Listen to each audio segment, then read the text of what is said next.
Season is over. Our toe analogies also over. Are they? I was 10 down on the Celtics. We got some research back. Yeah, they don't like it. I thought they loved it. Well, but is the dynasty over? Not according to Draymond. Take a listen. A lot of people saying the Warriors dynasty are over, which are the same people that said it was over in 2019 when KD left. 4 years later, they're still saying it's over. Great. They're always wrong. Those same people are the same folks that said I'd never make it in the NBA. Those people are the same folks that said they're a jump shooting team and they won't win. It's those people. They're saying the dynasty's over. No, that's not entirely true. Because I'm the first group of people. The second group of people, when Draymond came into the league, I didn't have an opinion on them, and I thought the jump shooting analysis was wrong. But I am the guy that said when they traded for Andrew Wiggins, that's the death knell on Steph Curry's championship window. And, I've been cowed by that to a degree. I was as wrong about that as I've been about anything in my career. Not only was it not the end, but he was a critical piece to them winning a championship. So I'm going to be very cautious before I say the dynasty's over. Teams have down years. You run into the greatest player ever, plus Anthony Davis playing the best he's ever played. Things happen. Drop the banner, though. The dynasty's over. Oh, our first basketball banner. And it's for the end of a run. Thank God this is over with. And Draymond, you can talk about this on your wonderful podcast, and credit to Draymond for dropping EPs even after losses. I've been listening. I've been tapped in, as you would ask, but it's obviously over. They had an unbelievable opportunity via the Wiseman pick at number 2, totally squandered. Kuminga and Moody not getting what they would hoped. They thought they roughed Jordan Poole, and now that diamond is actually the worst contract in the NBA. And so they have all that. They have a new CBA that guts them entirely, unless Lacob wants to pay $500 million for a team that Steve Kerr just said was not a championship-level team. So as great as Steph Curry is, yes, the dynasty is over, Chris Broussard. let me ask you this. Were the Spurs a dynasty? I really want your opinion. Tim Duncan. Yes, but I think the dynasty was 99-07. And then they won another title. But I don't think the dynasty extended until 14. I don't think it was a 15-year dynasty. Does that make sense? Yeah, and I want your answer because the Spurs dynasty was basically the Tim Duncan dynasty. Sure. And you had different players. You first had David Robinson, Avery Johnson, Jaren Jackson, guys like that, Sean Elliott, and then you got Manu and Tony Parker. Look, will they be the favorites next year in the West? No. But I think they will still be a contender going forward. And the dynasty is Steph. With all due respect to Clay and Draymond, who you can throw in there too, because obviously they're critical parts. But my point is this: as long as Steph Curry is still in his prime, and I do think, Nick, he's arguably playing as well as he ever has. As long as you have that, and I think they seem like they want to bring back Clay and Draymond. Yeah. And Wiggins. Yeah. Kevon Looney, I thought was great in these playoffs. He's the lone rebounding machine. What they need to do, I would look to trade Jordan Poole and see if I can get players for him so I got some depth. And they need a big. Those first championship teams had an Andrew Bogut, a Festus Ezeli. Well, they have Looney. They need, but he's the only one. So, hold on, can I ask you They had a few bigs. They need some bigs. Does the rest of the league not have access to the playoffs? Why? What on earth, in what world is someone giving up anything of value for $32 million a year of Jordan Poole? I think him somewhere else, he can clearly score. Now, he's a poor defender, and he's a little loosey-goosey. But he can score, and he's a young kid. And he got punched in the face. Ramona wrote the whole article. Ramona came out with kind of like the Warriors. And he played eulogy. the whole season through that. I get that. Go ahead. So this is last year, his in the playoffs. Just because I looked it up, last year his numbers in the playoffs. Denver, games of 30, 29, 27. Memphis, he had 31 and 27. Dallas, he had 23 and 18. Celtics, he had double digits almost every game. And then the final game here, he had 7. He had 11. But he also had honestly, listen, So it's weird when we talk defense because you can be a great player and not be a great defender.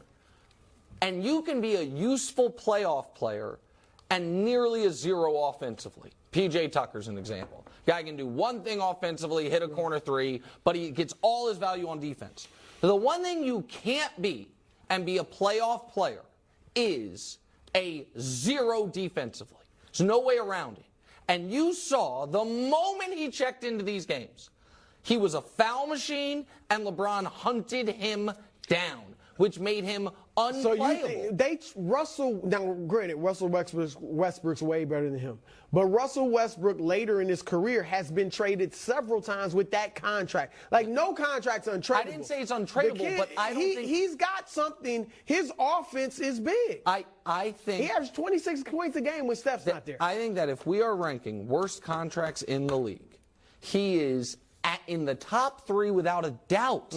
And in order to get someone to take it, you're going to have to include something like Jonathan Kuminga, who I think is an asset. I think that's an overstatement. I think that's I'd like to see what the... Because teams need scoring, and he's proven when Steph's out and he has to start, he delivers. Man, I think they're in real and trouble. He's a young kid, he'll mature. But you think he's definitely gone next year? Well, no, I don't know that he's definitely... If I were running the Warriors, I would look to use him as a trade chip so I can bolster my depth. And again, get a big... Had they had a competent big along with Looney, maybe this series is different. Maybe. LeBron played his best game when it mattered most, 30 points. Here's Steph post-game.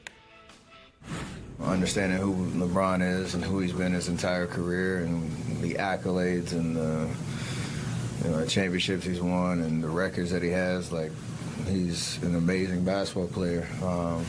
And he brings the best out of you, and you know you have to be your best if you're going to try to beat him. And I think he feels vice versa.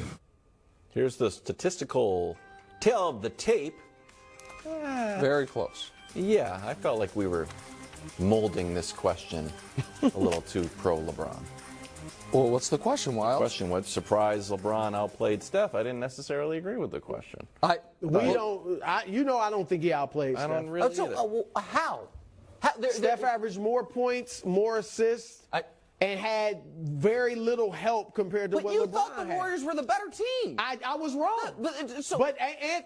There is no one close on Steph's team to what Anthony Davis has been this series, or was that series. The reason I believe he did outplay him, and I don't think anyone should be surprised by it, is because every time they've ever met in the playoffs, LeBron's outplayed him. Every single time LeBron has outplayed him. It's not. He should. He's the historically better player. This one was the arguable. This one to me was close, which speaks to the insanity of what we're seeing and have seen from LeBron. We don't have to, you know what, can we just show the full 2023 tale of the tape, not the one we just showed with Wilds? We can skip 15 through 18 because everyone agrees LeBron outplayed him in those series. This one right there is the numbers. So again, Steph's got him by 2 points and assists. LeBron's got him by rebounds. And LeBron was more efficient, and their three-point shooting was 34-33 in Steph's favor.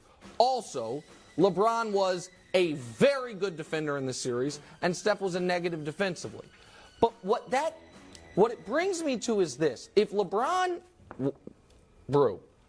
if after the Heat, if he was like, you know what, I'm done. I'm retiring. 2 titles, 4 MVPs, 2 finals MVPs. He's one of the 15 greatest players ever. LeBron? LeBron. If after the Heat he retires. Oh, you mean when he played with the Heat? Yes, that's what I'm saying. You meant the Heat finals. No. I'm talking about because Steph's run, all his all NBAs, all his MVPs, all his championships started after that. So Steph has had from 15 to 23 a run that a lot of people believe makes him a top 10 player, without a doubt makes him a top 12 player. LeBron, before that even started, had a run that made him a top 12 all-time player. And now their run is ending, and LeBron is at worst eye level with Curry. It's not necessarily ending. Okay. I mean, the Lakers didn't make the playoffs a few days. I mean, we could have said that was ending. I believe, and we'll see we'll see if the Warriors' run is ending. It certainly is over for this year. The fact that going into the series, we all agreed this was the best Steph Curry we've ever seen and the worst LeBron James we've seen in 18 years. And in this series, it was a draw at best. Think about that. It's the best Steph Curry we've ever seen, the worst LeBron we've ever seen, and at the end of it, you can certainly make an argument LeBron was better than him. LeBron was great. I don't want to take anything away from LeBron. But you got to understand, Nick, when you have a few stars, it's different. When the defense has to worry about, and they were worried about Anthony Davis, obviously. When they got to worry about him, it makes things easier for LeBron. The Warriors had nobody you had to worry about like Steph. It was just like when KD went there. Hold on. They were worried about Clay, but not to the Clay degree that making Anthony Davis changed the whole game. You just got to guard the Warriors because they have shooters. But my point is, when Kevin Durant went there, and the defense was geared towards stopping Steph, it made things easier for Durant. That's probably the easiest basketball he ever played in his life was in Golden State. So you got to wrap that into the context, too. Okay. I feel like you're rooting for the Lakers, though, a little bit. Oh, I like the Lakers. I know. We're going to see what happens this Denver series. You got Denver, huh? I'll see where you're at. Wilds You big hasn't on had to Denver. change anything. No, Check the I'm bylaws. solid. He's got Nuggets. We're talking hard next. Been with the Celtics for months.